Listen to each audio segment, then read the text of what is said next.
සියලුම ආතරයිටිස් රෝග සඳහා රාජපුර හන්දි තෙල ඔබ සුවෙන් තබයි.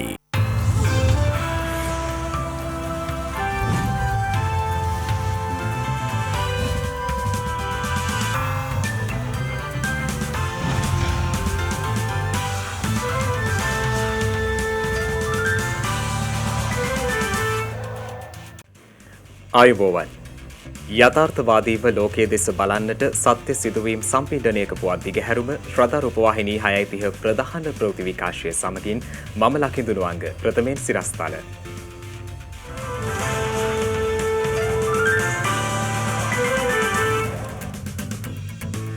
තවත් සයිනෝෆාම් එන්නත් මාත්‍රා මිලියනයක් දිවයිනට.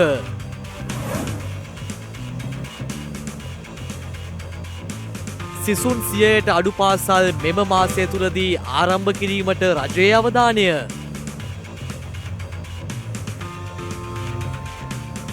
හෙද හෙදියන් දෙවන දිනටත් වර්ජනයේ රෝහල් රැසක කටයුතු අඩාල වෙයි. දක්ෂිණ අධිවේගයේ කපුදුව අන්තර් හුවමාරුව ජනතා අයිතියට.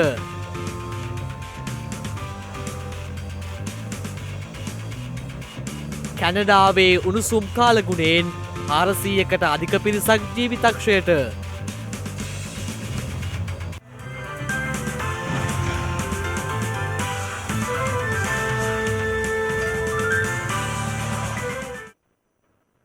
අද දිනේදී කොවිඩ් ආසාදිතයින් 1102 දෙනෙකු හඳුනා ගැනීමත් සමග මෙරට සමස්ත කොවිඩ් ආසාදිතයින් සංඛ්‍යාව 2,62,074ක් දක්වා ඉහළ ගියා.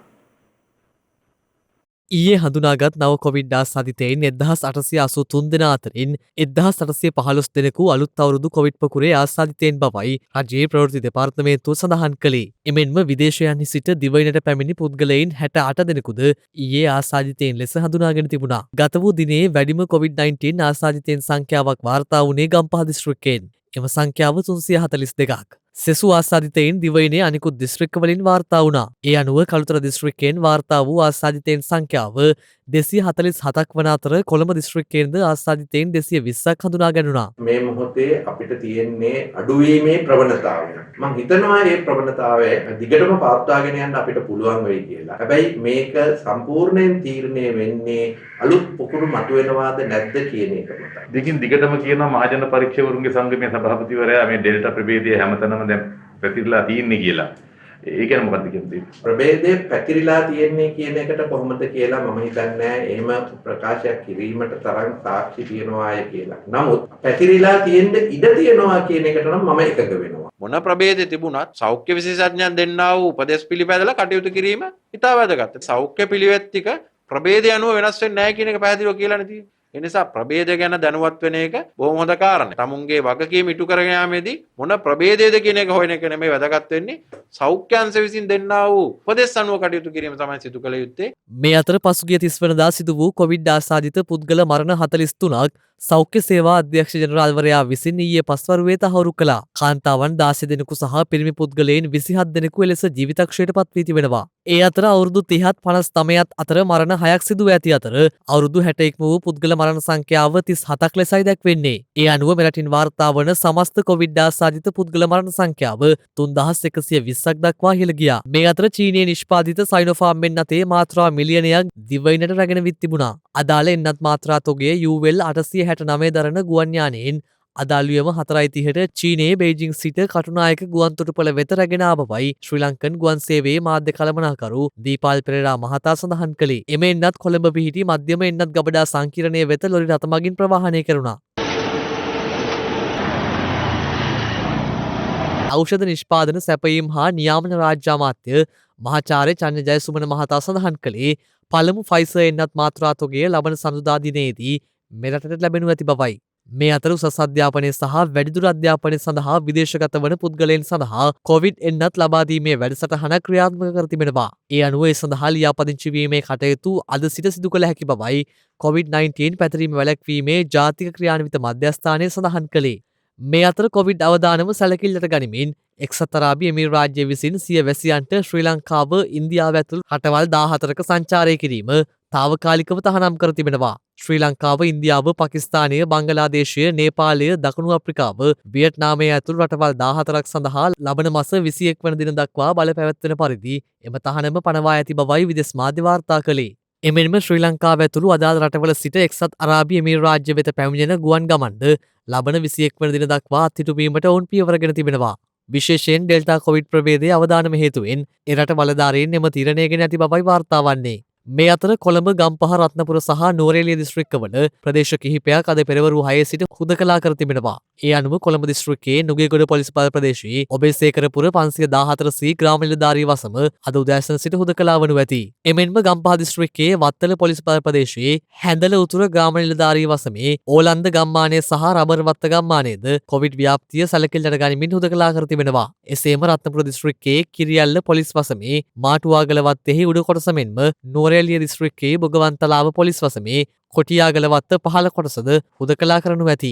මීට අමතරව ගම්පහ දිස්ත්‍රික්කයේ බියගම සහ මීගහවත්ත පොලිස් බල ප්‍රදේශවල යටිහෙන සහ සියඹලාපෙවත්ත ග්‍රාම නිලධාරී වසම්වල හුදකලා කර තිබූ මාර්ග කිහිපයක හුදකලා භාවයේද ඉවත් කළ බවයි යුද හමුදාපතිවරයා සඳහන් කළේ. එසේම මාතලේ දිස්ත්‍රික්කයේ මහවෙල දෙමදෝය E417A ග්‍රාම නිලධාරී වසමේ හුදකලා භාවයේද අද අලුයම සිට ඉවත් කෙරුණා. සෞඛ්‍ය සේවා අධ්‍යක්ෂ ජනරාල්වරයා විසින් COVID-19ට අදාළව නිර්ණායක පසුගිය ජූනි මාස 20 වෙනි දින නිකුත් කරනු ලැබුවා. එම නිර්ණායක අනුව සංචරණ සීමා ඉවත් කළත් යම් සීමාවන් ඒ ආකාරයටම ක්‍රියාත්මක වනු ලබනවා. කෙසේ වෙතත් විශේෂයෙන්ම මේ සතිය අන්තය තුල යම් ස්ථානයක නිරෝධායන රීතීන් වලට පටහැනිව කටයුතු කරනවා නම් එවැනි ආයතන ප්‍රධානීන් හෝ කළමනාකරුවන්ට එරෙහිව නීතිය ක්‍රියාත්මක කිරීමට ශ්‍රී ලංකා පොලිසිය බලාපොරොත්තු වෙනවා. ඒ වගේම සතිය අන්තයේ සාද පාටි උත්සව ගෘහස්ත හෝ එලිමහනේ පැවැත්වීම සපුරා තහනම් වෙනවා. මෙම සතිය අන්තය තුළ විශේෂ වැඩපිළිවෙලක් ක්‍රියාත්මක කිරීමට ශ්‍රී ලංකා පොලිසිය බලාපොරොත්තු වෙනවා.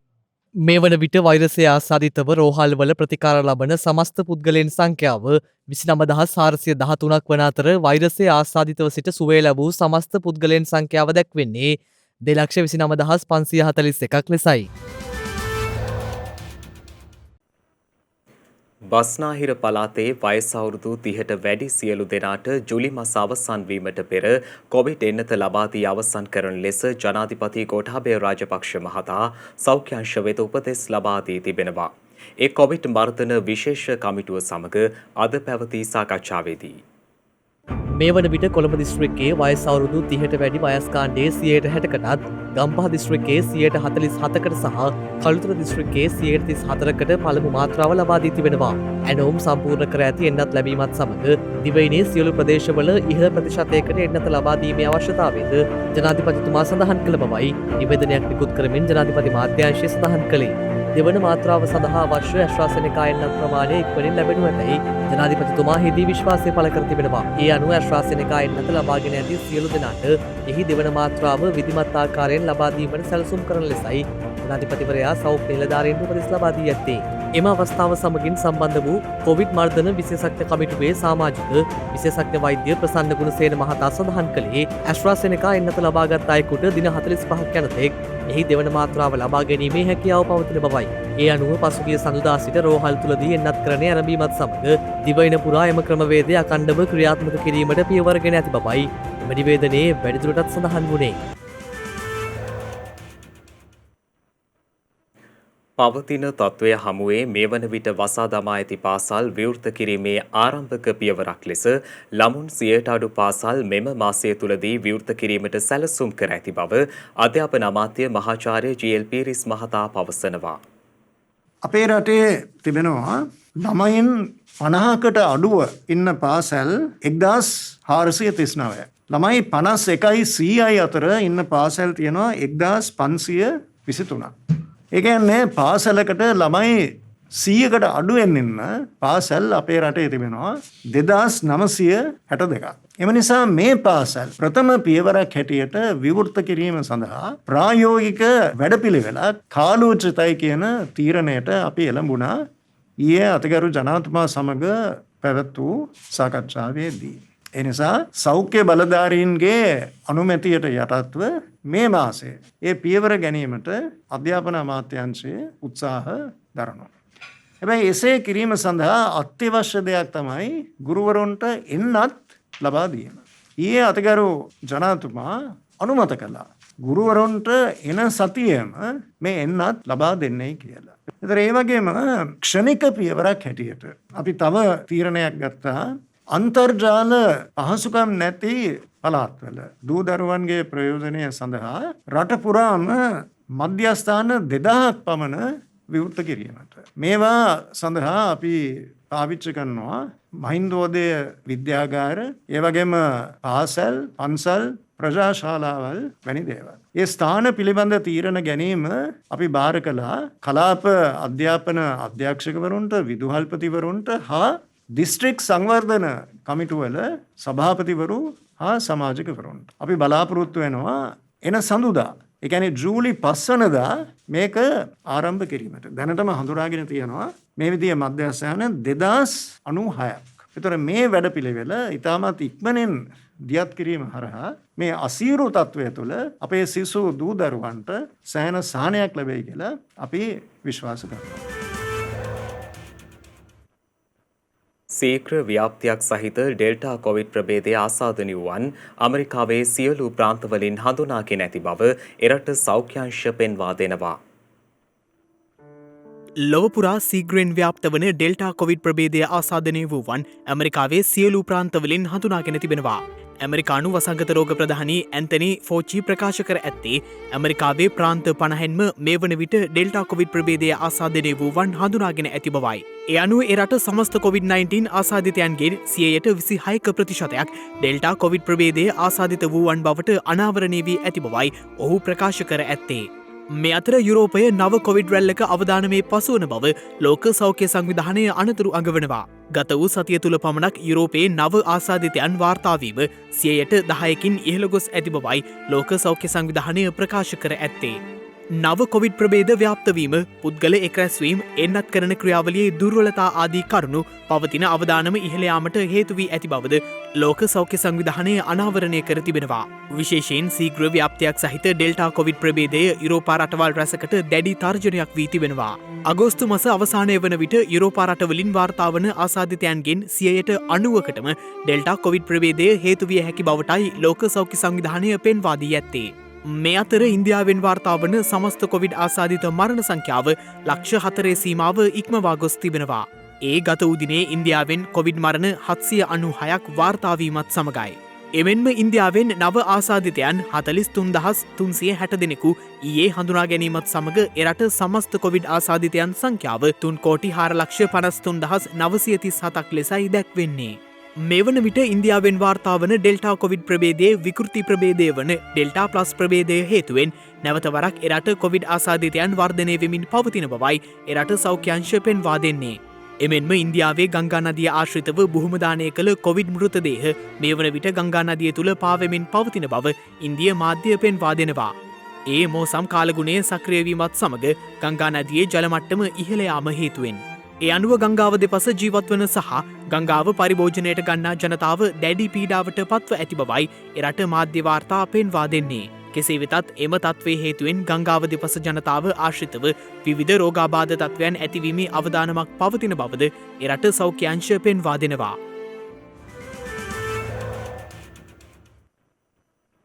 සමුද්‍ර පහසුකම් සැපීමේ මධ්‍යස්ථානයට මුල් කළ තැබීම, පේරාදෙණිය රෝහලස්සල යටිබීම් පදික මග ජනතා අයිතියට පත් කිරීම සහ දක්ෂිණ අධිවේගී මාර්ගයේ කපුදුව අන්තර් හුවමාරුව විවෘත කිරීම අද පෙරවරුවේ සිදු කෙරුණා. ඒ අග්‍රාමාත්‍ය මහින්ද රාජපක්ෂ මහතාගේ ප්‍රධානත්වයෙන්. සෞඛ්‍යාරක්ෂිත ක්‍රමවේදානුව අරලියගහ මන්දිරයේ පැවති උත්සවයකදී අග්‍රාමාත්‍යවරයා ඊට එක්වුණේ අන්තර්ජාල තාක්ෂණය ඔස්සේයි. ශ්‍රී ලංකා වරාය අධිකාරිය වෙනුවෙන් සමුද්‍රීය පහසුකම් සැලසීමේ මධ්‍යස්ථානය මහල් 17කින් යුක්ත ගොඩනැගිල්ලක් වන අතර එහි ඉදිකිරීම රුපියල් බිලියන 5ක් වැය කර වසර 2ක් තුළ අවසන් කිරීමට නියමිතයි. වසර 2කින් නිමකොට අපේ රටේ වරාය අධිකාරිය හා සම්බන්ධ කාර්යභාර අද මේ සමුද්‍රීය පහසුකම් සැලසීමේ මහල් 17කින් යුත් ගොඩනැගිල්ල අපට ලැබුණම එකම පරිශ්‍රයක් තුළ ශ්‍රී ලංකා වරාය අධිකාරියේ ඒ වගේම අන්තර්ජාල පහසුකම් තුළ ඉතාම හොඳින් මේ කටයුතු ඉටු කරන්න පුළුවන්කමක් අපට ලැබෙනවා. එසේම අද විවෘත කෙරුණු පේරාදෙණිය රෝහලාසල යටිබිම් පදික මග සඳහා රුපියල් මිලියන 127ක් වැය කර තිබෙනවා. වසරක් තුල හේදි කිරීම අවසන් කිරීමද විශේෂත්වයක්. කොරෝනා වසංගත සමය හමුවේ ඉතිවුණු තවත් සංවර්ධන ව්‍යාපෘතියක් විදිහට මේ හඳුන්වන්නට පුළුවන්. මීට අමතරව දක්ෂිණ අධිවේගී මාර්ගයේ කපුදුව අන්තර්හුවමාරුවේ වැඩ මාස 5ක් තුළ අවසන් කර ඇති අතර ඒ සඳහා වැය කර ඇති මුදල රුපියල් මිලියන 445ක්. දක්ෂිණ අධිවේගී මාර්ගයේ මාතර හක්මන සිට කොළඹට ප්‍රවිෂ්ඨ වීම සහ පිටවීම වෙනුවෙන් මෙම අන්තර්හුවමාරුව ඉදිකර තිබෙනවා. මාළඹේ ඉඳලා මේ පැත්තට එන්න පැය එකමාරක් වාහන ලක්ෂයක් විතර වායු දූෂණය කරනවා විශාල ප්‍රමාණයක්. ඒකට මේවා පරක්කු වෙන්න රටේ පරිසරයට හානිය සිද්ධ වෙනවා. අනිත් පැත්තෙන් අපි ණය ආධාර ගිවිසුම් ගත වුණාම නියමිත කාලෙට මේවා අපි ඉටු නොකළොත් අපි වැඩිපුර මිනිස්සුන්ගේ සල්ලි රටේ ජනතාවගේ සල්ලි මේ සඳහා අපි ගෙවන්න සිද්ධ වෙනවා. මාර්ග ලක්ෂයේ වැඩපිළිවෙල ආරම්භ කරනවා. අදටත් එය අඛණ්ඩව ක්‍රියාත්මකයි. ඔයිත් නිසා හැමදේම නෑ බෑ කියලා නතර කළා නම් අද ජනතාවට ඊට වඩා දුෂ්කරතා මතුවෙන විදිය උදාන. අපි මේ ජනතාව රැක බලා ගන්නවා. ඒ සඳහා අවශ්‍ය ශක්තිය ඔබෙනුත් අපිට අවශ්‍යයි. වසංගතයෙන් ආරක්ෂා වෙන ගමන් ඔබේ ශක්තිය රට වෙනුවෙන් නොපිරියලා ලබා දෙන ලෙස අපි ඔබෙන් ඉල්ලනවා. අපිට එකතු වුණොත් කරන්න බැරි දෙයක් නෑ. හෙද සංගම් ඇතුළු සෞඛ්‍ය වෘත්තීය සමිති කිහිපයක් ආරම්භ කළ වැඩ වර්ජනය දෙවන දිනටත් අද ක්‍රියාත්මක වුණා.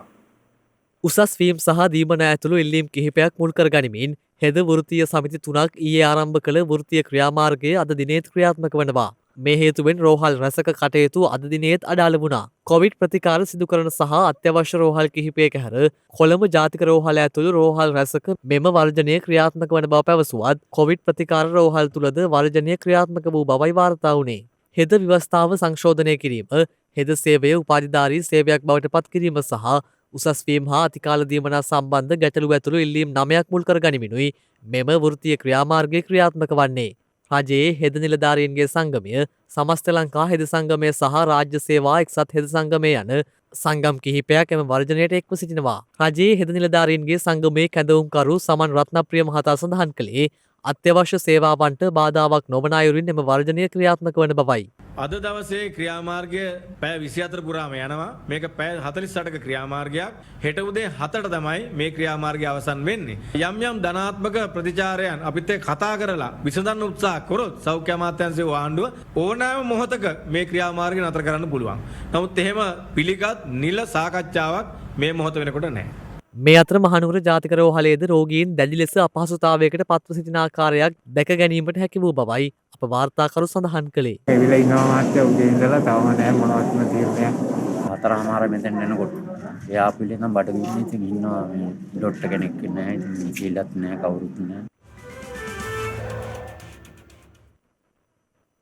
ත්‍රස්තවාදය වැළැක්වීමේ පනත සමාලෝචනය කිරීම සඳහා අනුගමනය කළ යුතු ක්‍රියාමාර්ග පිළිබඳ ප්‍රගතිය සම්බන්ධයෙන් ලක් රජය යුරෝපා සංගමයට දැනුම් දී තිබෙනවා. ඒ ශ්‍රී ලංකාවේ ප්‍රතිසංධාන ප්‍රගතිය පිළිබඳවද කරුණු දක්වමින්.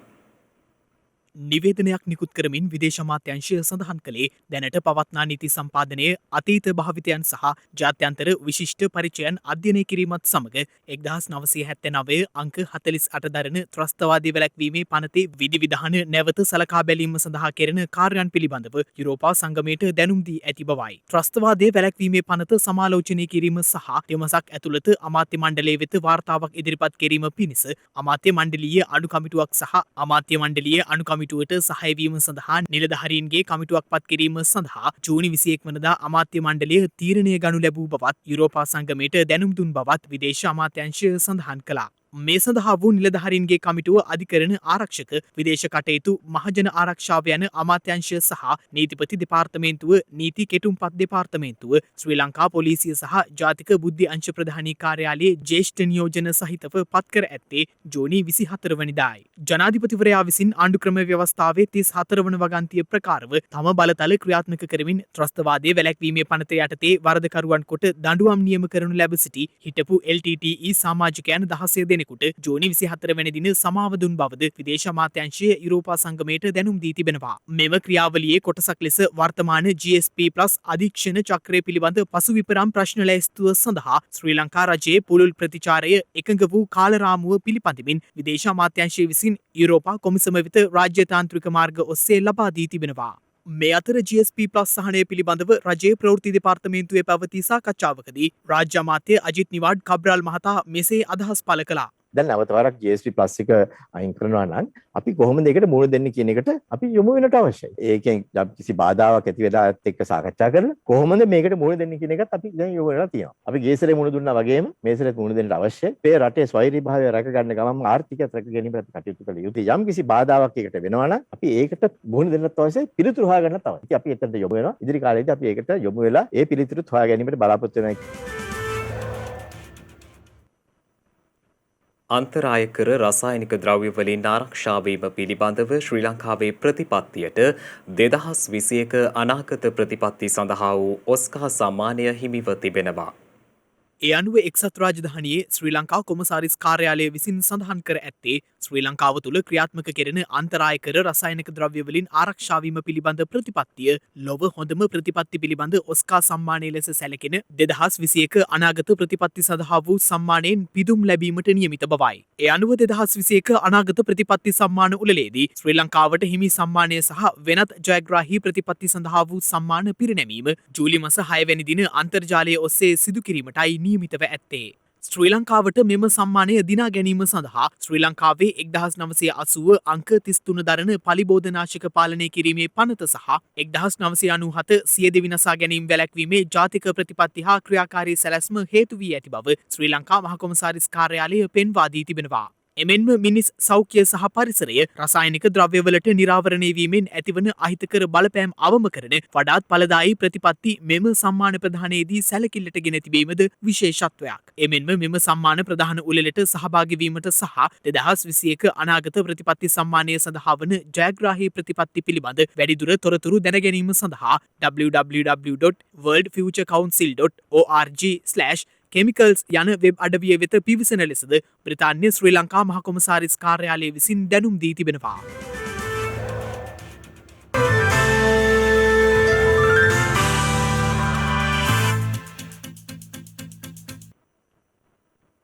අවධානය විදෙස් පුවත් වෙත.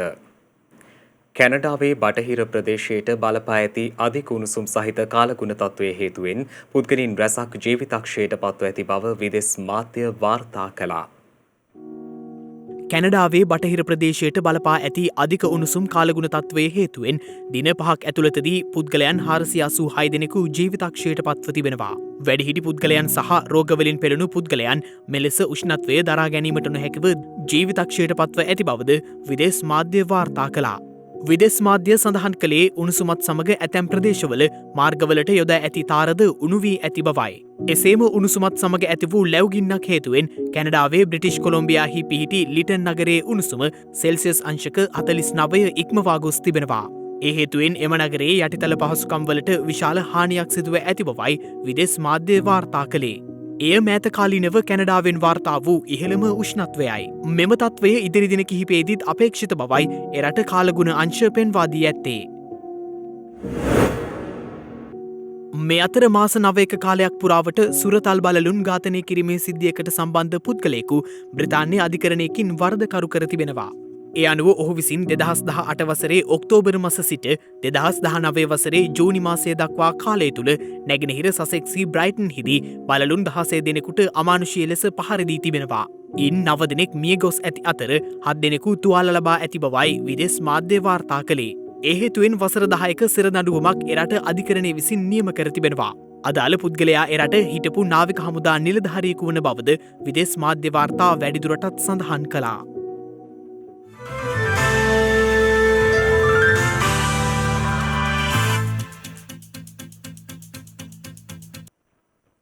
දිනක සටහන් නිමවන්නට මත්තෙන් හෙට දවසේ වැදගත්කම ගැනයි මේ අවධානය.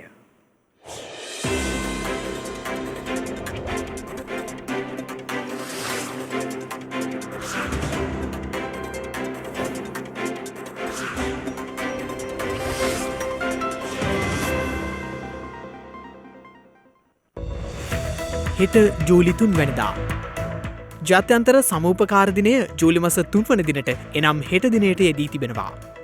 නාසා කාර්ය මණ්ඩලයේ පළමු බහුදින අභ්‍යවකාශ මෙහෙයුම වන ජෙමිනයි 4 යානය දියත් කර ඇත්තේ 1965 වසරේ ජූලි මාස 3 වන දිනයි. එහිදී ගගනගාමීන් වන ජේම්ස් මැක්ඩිවිඩ් හා එඩ් වයිට් දින 4ක් තුළ 66 වතාවක් පෘථිවිය වටා ගමන් කර තිබෙනවා. එක්සත් ජනපදයේ පළමු රාජ්‍ය සාමාන්‍ය පාසල මැසචුසෙට්ස් හි ලෙක්සින්ටන් හිදී ආරම්භ කර ඇත්තේ 1839 වසරේ ජූලි මස 3 වන දිනයි. එය ආරම්භ කර ඇත්තේ සිසුන් 3 දෙනෙකුගෙන්.